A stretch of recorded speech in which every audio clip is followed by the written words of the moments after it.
चेतावनी, रजाग्राफी की सभी रिपोर्ट्स तथ्य, खबरों और सबूतों पर आधारित होती हैं। हर रिपोर्ट के अंदर सबूत दिया जाता है। भारतीय संविधान के साथ साथ यूट्यूब के नियमों का भी पालन किया जाता है। इसलिए रजाग्राफी के खिलाफ चलाए जाने वाले किसी भी प्रोपेगेंडा में ना फंसे। सावधान रहें, समझदार बनें।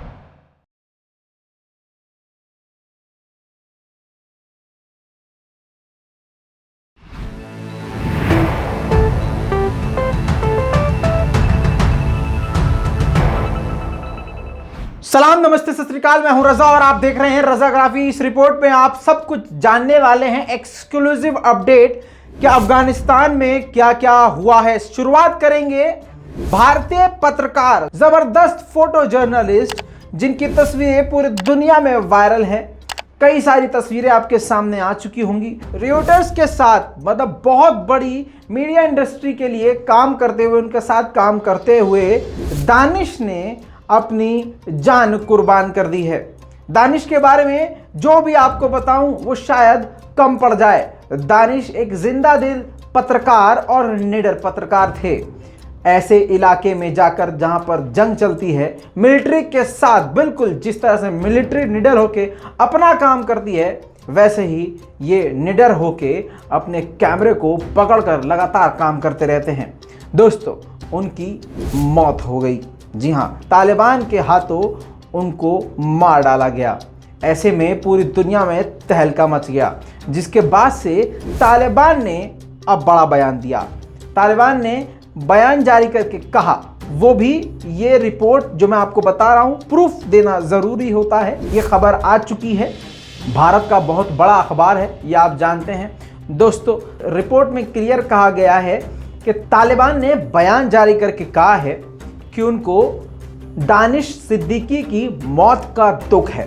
तालिबान ने कहा कि जर्नलिस्ट बिना बताए, हमें बिना बताए कहीं भी ना घूमें, कहीं भी ना जाएं, क्योंकि उनको नहीं पता, उनके लड़ाकों को नहीं पता कि सामने कौन है। दोस्तों, इसी के साथ उन्होंने चेतावनी दी कि अब अगर जर्नलिस्ट कहीं भी जाएं तो हमको अपडेट दें।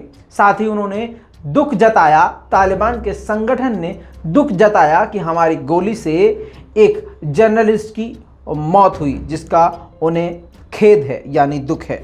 इतना ही नहीं, तालिबान ने बताया है कि हमें मालूम ही नहीं था कि दानिश सिद्दीकी मर गए हैं। जी हाँ दोस्तों, तालिबान ने कहा कि हमें यह लगा कि शायद वो घायल है, लेकिन मीडिया रिपोर्ट के जरिए उनको पता चला कि दानिश सिद्दीकी इस दुनिया को अलविदा कह चुके हैं। तालिबान ने कहा कि जर्नलिस्ट जितने भी अफगानिस्तान में मौजूद हैं वो हमें बता के जाएं कि वो किस इलाके में हैं, हम उनकी हिफाजत करेंगे। दोस्तों, इसके बाद आपको बहुत बड़ी खबर बताने वाला हूं, जिसके बाद पाकिस्तान को चारों तरफ से घेरा जा रहा है। पूरी दुनिया में पाकिस्तान के ऊपर सवाल फिर से खड़े किए जा रहे हैं। पाकिस्तान के अंदर अफगानिस्तान के राजदूत की बेटी को किडनैप करके टॉर्चर किया गया। अजीब बात यह है कि इस्लामाबाद, एक बड़ी सिटी से खुलेआम दिन दहाड़े लड़की को, वो भी एम्बेसडर की लड़की को किडनैप किया गया, उसको टॉर्चर किया गया। हालांकि काफ़ी जद्दोजहद के बाद उसको आज़ाद करा लिया गया। फिलहाल वो अस्पताल में भर्ती हैं। इसके बाद अफगानिस्तान भी तेवर में आ गया। अफगानिस्तान ने पाकिस्तान के राजदूत को बुलाकर पूछताछ करी और कड़े शब्दों में निंदा करी और काफ़ी गुस्सा जताया। दोस्तों, इस वक्त तालिबान और अफगानिस्तान के जो रिश्ते हैं वो भी काफ़ी कमज़ोर स्थिति में पहुंच चुके हैं।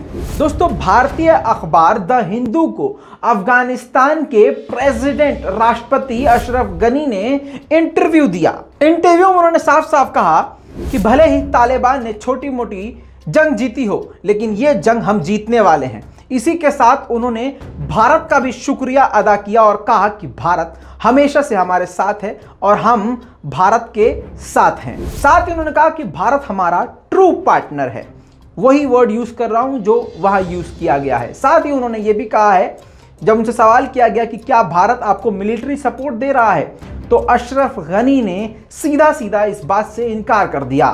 साथ में उन्होंने तालिबान को यह भी इन्विटेशन दिया इंटरव्यू में ही कि अगर वो बैठ के बात निपटाना चाहे तो मोस्ट वेलकम।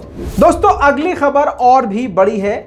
जो कि अमेरिका से जुड़ी है। अमेरिका ने 4 देशों को इकट्ठा किया है, उज्बेकिस्तान, पाकिस्तान, अफगानिस्तान और खुद अमेरिका। इन चारों देशों को मिलाकर एक संगठन बनाने जा रहा है जो इस इलाके में शांति बनाने का काम करेगा। ये जो ग्रुप है मेन अफगानिस्तान के मुद्दे को लेकर बनाया जा रहा है और अफगानिस्तान में शांति स्थापित करने की एक ये अमेरिका की तरफ से कोशिश है। हालांकि विशेषज्ञों का और अफगानिस्तान और पाकिस्तान के लोगों का ऐसा मानना है कि ये भी एक अमेरिका की चाल है, क्योंकि बहुत बड़ी हार ये अमेरिका की है कि आखिरकार 20 साल बाद उसे अफगानिस्तान से निकलना पड़ा। दोस्तों, ग्राउंड की हकीकत यह है कि हालात बेहद खराब हैं और इतने खराब हैं कि अफगानिस्तान सरकार ने कंधार में पूरी तरह से कर्फ्यू लगा दिया है। यानी देखते ही सीधा गोली मारने के आदेश हैं या फिर सीधा उसको अरेस्ट करने के आदेश हैं, क्योंकि अब तालिबान के लड़ाके सीधा अब बड़े बड़े शहरों में घुसना शुरू हो चुके हैं। दोस्तों, इसी के साथ आपको यह भी बता दूं, इवन मैं आपको दिखाई देता हूं कि तालिबान पर अफगानिस्तान के लगातार हमले जारी हैं। इसीलिए ये जंग बड़ी खतरनाक मोड़ पर पहुंच चुकी है। अफगानिस्तान की एयरफोर्स लगातार तालिबान को निशाना बना रही है।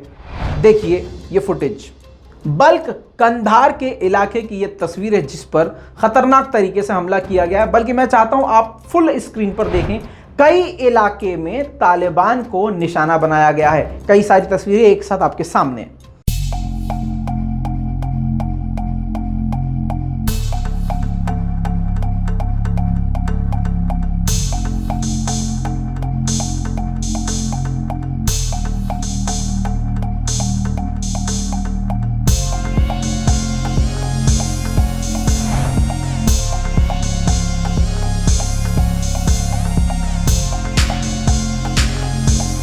दोस्तों, ये रिपोर्ट करते करते एक ताज़ा अपडेट और आ गया है, तो आपका वक्त बचाते हुए ये भी आपको अपडेट दे रहा हूं।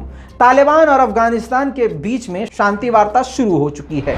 जी हां दोस्तों, कतर यानी दोहा के अंदर अब दोनों के बीच में मीटिंग शुरू हो चुकी है। हालांकि ऐसी उम्मीद कम है कि इस वार्ता का कोई हल निकलेगा, क्योंकि दूसरी तरफ लगातार झड़प, खुरेजी, आतंकी घटनाएं लगातार जारी हैं। दोस्तों, ऐसे में रूस का अब थोड़ा सा डराने वाला बयान आया है। शॉर्ट में बता रहा हूं, रूस ने बयान दिया है कि अफगानिस्तान के खतरनाक हालात पड़ोसी देशों के लिए बेहद खतरनाक हैं। यानी सीधा सीधा कहूं, क्योंकि मैं भारतीय हूं, तो भारत के लिए इस वक्त बहुत बड़ा ये चैलेंज और बहुत बड़ा खतरा है।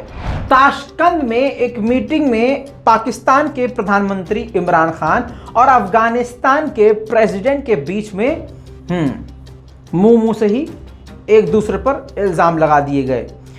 अफगानिस्तान के प्रेसिडेंट ने सीधा सीधा इल्जाम लगाया पाकिस्तान पर कि पाकिस्तान के 10,000 लड़ाके तालिबान के साथ लड़ रहे हैं, तालिबान के अंदर शामिल हैं और खतरनाक तरीके से लड़ रहे हैं। और इस वक्त जो अफगानिस्तान के खराब हालात हैं उसका जिम्मेदार पाकिस्तान है। ऐसे में इमरान खान ने भी जमकर जो भी पाकिस्तान ने अफगानिस्तान के लिए किया वो सारे एहसान गिनाए। ऐसे में दोनों के बीच में ऐसी स्थिति बन गई थी। ऐसे में कुछ दिन बाद ही यानी बकरा ईद से पहले ही पाकिस्तान यानी इमरान खान बहुत बड़ी मीटिंग करने वाले थे, जिसमें अफगानिस्तान के बड़े से बड़े अधिकारी शामिल होने वाले थे और इसमें कई बड़े अहम फैसले ले सकते थे जिससे अफगानिस्तान में शांति हो। लेकिन इमरान खान ने उस बहस के बाद इस मीटिंग को कैंसिल कर दिया, जिससे और भी हालात अब खराब हो गए हैं। दोस्तों, ये थी लेटेस्ट अपडेट जानकारी आपके सामने। उम्मीद करता हूं कि आप हमारे इस रिपोर्ट को शेयर जरूर करेंगे, अपनी राय कमेंट में जरूर देंगे। मैं हूं रजा, आप देख रहे थे रजाग्राफी। जय हिंद।